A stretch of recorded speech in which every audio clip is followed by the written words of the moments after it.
volleyball, panibagong deja vu ang ating matutunghayan. Pagdating naman yan sa PBL. Dahil muling maghahanap ang sister teams Choco Mucho at Creamline sa finals ng 2024 PBL All-Philippine Conference. Gaya na lang din ang nangyari noong nakaraang taon. Ang buong detalye tutukan sa report na ito. Isa Molde with back-to-back points, but more importantly, gets the winning point and the Flying Titans. As you see the fans, maybe the game after this. Coach Carlos.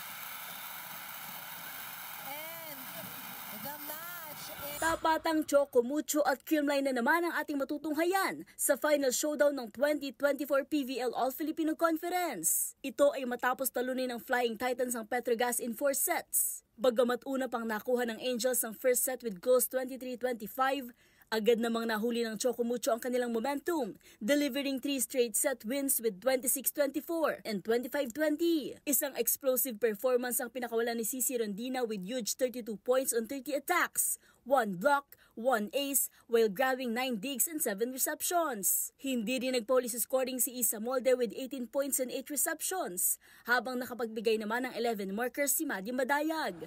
Samantala, 3 sets lang ang kinailangan ng Cold Smashers para matalo ang Cherry Tigo with 25-16 sa first, 25-21 sa second at 25-20 sa third set. Muling namayagpag si Tots Carlos with 16 points on 11 attacks, 3 blocks and 2 aces. Habang nakapagtala naman ng 10 points si Captain Alyssa Valdez at 7 naman mula kay Janet Panaga. Gaganapin ang inaabangang best of 3 final series sa Huwebes.